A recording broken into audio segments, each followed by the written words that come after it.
Salam sejahtera untuk kita semua.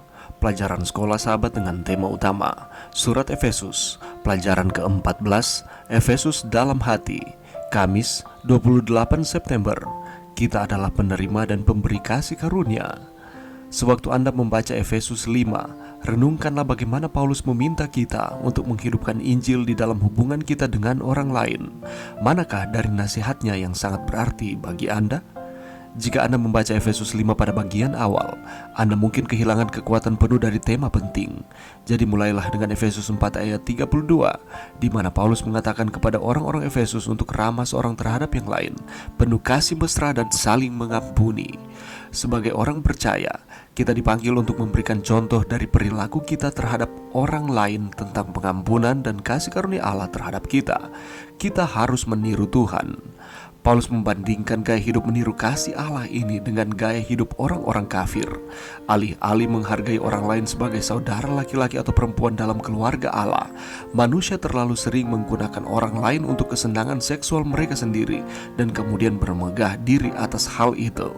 Dia memperingatkan bahwa pendekatan seperti itu tidak mempunyai masa depan di dunia baru yang sedang Allah rencanakan. Sebaliknya, orang percaya harus berpaling dari kegelapan masa lalu mereka dan hidup seperti anak-anak terang, meniru kasih Bapa. Sekali lagi, Paulus memperingatkan kita menjauh dari perbuatan-perbuatan kegelapan yang dilakukan di tempat-tempat yang tersembunyi. Sebaliknya, kita harus hidup dalam terang Kristus. Alih-alih menyia-nyiakan hidup kita dalam kemabukan, kita akan menebus waktu dengan mengucapkan terima kasih kepada Allah atas kasih-Nya.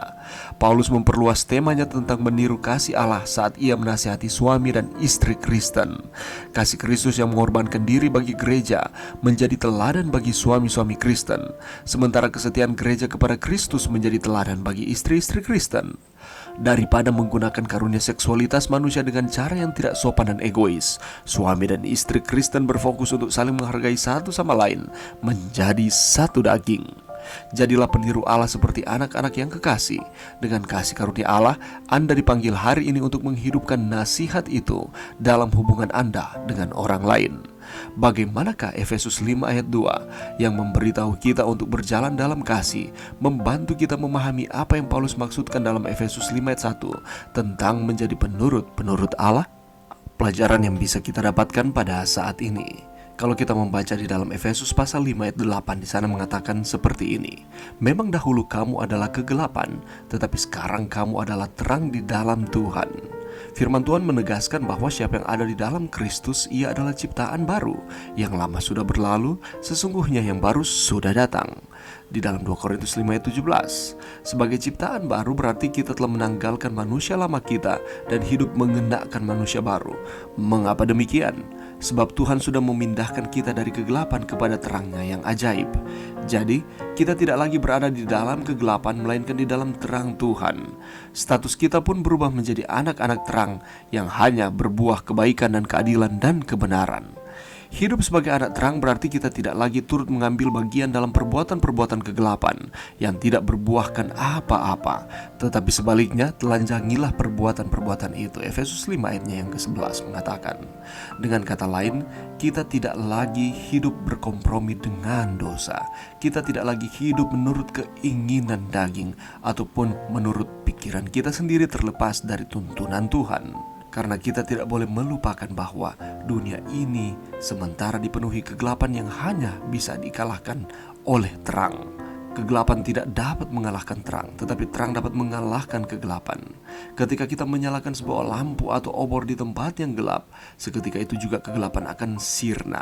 Sepekat apapun kegelapan itu, terang tetap mampu menembusinya. Sebagai anak-anak terang, kita harus mampu menembus dan mengalahkan kegelapan dunia ini, yaitu melalui teladan hidup kita.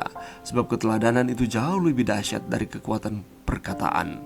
Kekristenan adalah sesuatu yang bisa dilihat, bukan hanya di dalam gedung gereja dengan segala kegiatan yang berbau pelayanan, tetapi harus bisa dilihat oleh dunia, baik melalui perkataan dan perbuatan. Sebab iman tanpa perbuatan pada hakikatnya adalah mati. Kita adalah penerima dan pemberi kasih karunia. Mari kita hidup di dalam terang Kristus. Kasih karunia Kristus memberikan teladan bagi kita sebagai anak-anak Allah. dalam status hubungan keluarga, sebagai suami-suami Kristen, sebagai istri-istri Kristen. Kita harus saling menghargai satu dengan yang lain. Dan dalam konteks karunia seksualitas manusia, kita harus sopan dan tidak egois terhadap pasangan kita. Marilah kita ramah seorang terhadap yang lain, penuh kasih mesra dan saling mengampuni, karena Yesus Kristus telah melakukan terlebih dahulu.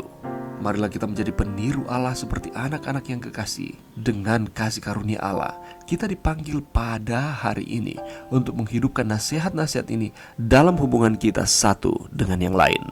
Sekali lagi, Allah telah melakukan segala sesuatu di dalam kehidupan kita melalui anaknya Yesus Kristus. Kasih karunia keselamatan diberikan kepada kita. Tidakkah kita mengasihi Tuhan di dalam kehidupan kita oleh karena segala sesuatu yang Ia telah lakukan, dengan cara melakukan setiap perintah-perintahnya? Mari berdoa. Terima kasih Tuhan atas firman-Mu pada saat ini.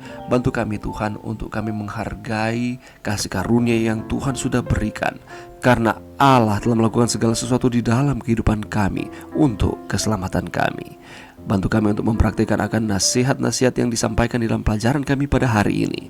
Di dalam nama Yesus. Amin.